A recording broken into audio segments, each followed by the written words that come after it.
There is no good guy. There is no side to choose. There is no hero. There is no villain. It's all fairy tale propaganda selling you a tale, a story. This is the mind control fake stream media trick that has been consistent for a long time. The Hegelian dialect to divide people and get them on side, playing on their innate desire for connectivity, to feel like they belong to a group by getting them to collectively oppose a manufactured enemy, the big bad boogeyman, who has a manufactured hero to oppose him within the framework of a story that is created to engage you, so you get to choose, so you choose a side, manufacture a hero, manufacture a villain, attempt to create myths and stories about them and provoke you to engage by picking a side. Tell me a time when this has not been done, and it's all to control you and manipulate what you think and manipulate your future choices and acceptances. Okay, now looking again through the video clips, the news released over this Ukraine-Russia thing, it's not becoming any clearer, and maybe that's the point. Maybe that's what they are trying to achieve, a mass information overload of misinformation.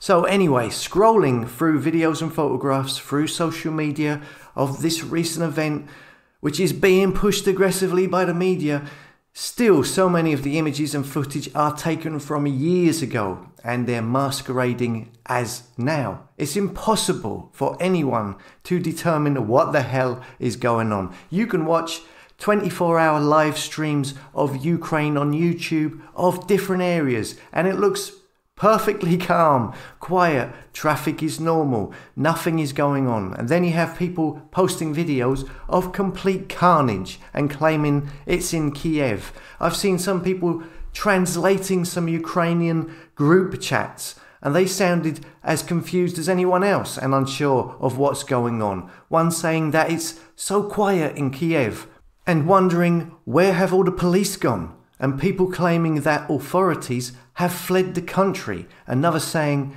how they drove around Kiev and it was so quiet. They say people stand in line in pharmacies and shops and they say the goal is to make people leave by means of pain, it says here. And they say the sheep still didn't get anything. They show us the image of a virtual enemy, but people don't see the one in front of their own eyes. So I don't know, has it been translated correctly? You can check them out. I posted them on my Twitter page if you want to see them. And again, if we look at the problem, reaction, solution, strategy, well, one of the reactions we are seeing a lot of, one of the reactions that these control freaks are already acting upon is that loads of countries are saying that they will accept refugees. Here we see, EU will ask states to grant asylum to Ukrainian refugees for up to 3 years. So at the moment, one of the big reactions is displacement. Here's another. EU readies for refugees as UN warns war may displace 7 million. Poland and Hungary opened their borders to receive families fleeing invasion. The United Nations has estimated that the war could affect 18 million people, displacing some 7 million within the country while causing 4 million to flee abroad. Back in September, you had the Afghan refugees. So we've got a lot of people moving around. I mean, look at all these people who were out protesting yesterday. You couldn't get that many people out to protest 6 months after the lockdown started. And all of this lot here yesterday are out just after a few days of seeing these reports with unconvincing footage. Never mind all the other wars going on around the world. Oh no, don't care about them. Your mummy and daddy mainstream media, don't put them on the front page any other time. So no, they've got no interest in that.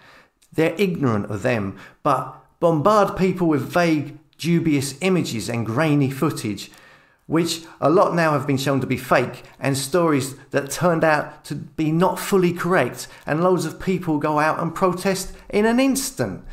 Protests in Brussels, in Paris, in London, all of them out standing with Ukraine, all because they believe everything the media tells them. And I'm seeing loads of those rainbow flags out for some reason. What are they doing there? I don't know. But it once again shows how powerful the fake stream media is and how easily people are influenced.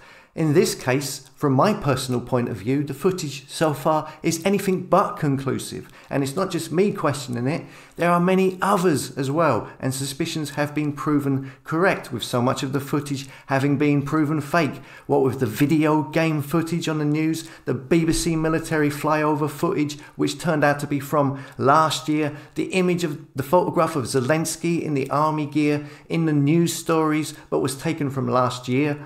I've seen many a commentator and alternative commentator over the last few days start regurgitating the MSM stories, sounding like an echo of the BBC, with their pomp and propaganda verbatim, only to be called out by their followers saying, "Why are you not questioning this dubious footage? Why are you suddenly believing what the MSM is telling you?" And rightly so, they're questioning them. Which has seen these commentators swiftly change tack and apologise, which is interesting to watch. I've also started to see numerous news outlets start doing this, analysing the strategic placement of the Russian troops, using maps and arrows, saying, well, they will be circling Kiev, east-west, coming in from here, coming in from there. How the hell would they know where anyone is, or anyone's army is going to be? If this was all for real, how would they know? I think when you see this type of carry-on, this type of analysis with maps and strategies and placement of armies, it's an attempt to reinforce the notion that it's really happening. But the fact is, they don't know what or where anyone is going. I'm pretty sure they would be keeping their positions secret. So that's another, in my opinion, another illusion on top of another illusion in order to make you think in a certain way. A bit like many of these fake videos and images that have been circulating on social media. Look, there's no good guy, there's no bad guy. Right? Some guy commented on one of my videos saying that I was a Putin supporter. I'm not a supporter of any of these puppet tyrants. There are no heroes. There are no good guys in these media stories. They're just myths perpetuated for suckers to be taken in with in order to provoke you to engage with their ongoing games, which are to everyone's detriment. Stand up for your country. It's a myth perpetuated to get people to sacrifice themselves to make bankers gain more wealth by lending money to countries to buy more weapons. The truth is, you're the hero. You look after yourself and those closest to you. You're the good guy or good girl. Don't be misled by these spellcasters in the media who attempt to spell out to people their imaginary reality. They want you to believe in it. And if they get enough people to believe in it, then it may manifest into actual reality. With their spells, disengage from the story, walk out of the theatre, switch it off, mute the volume button. They are always trying to get you to choose a side and then pass judgment on the other side.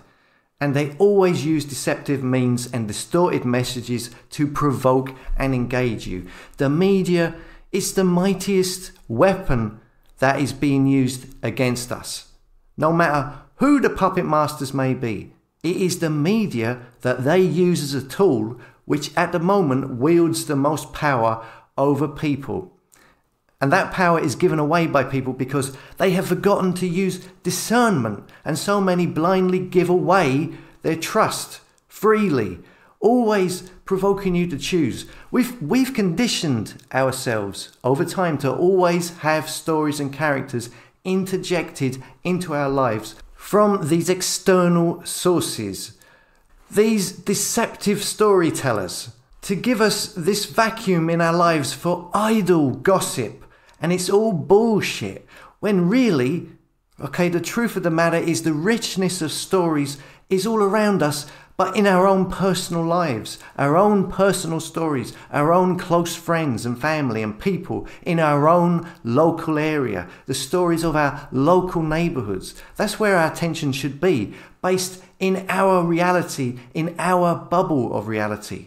The main news in our lives should be derived from those sources, not from these manufactured, attention-seeking, fear-provoking, division-creating hate mongers and deceptive storytellers. Ignore these wind-up merchants and focus on what you know is real, because it's right there in front of you. You can see it, you can feel it, and you know it's real. And reject these external, unseen stories that come from these Decepticons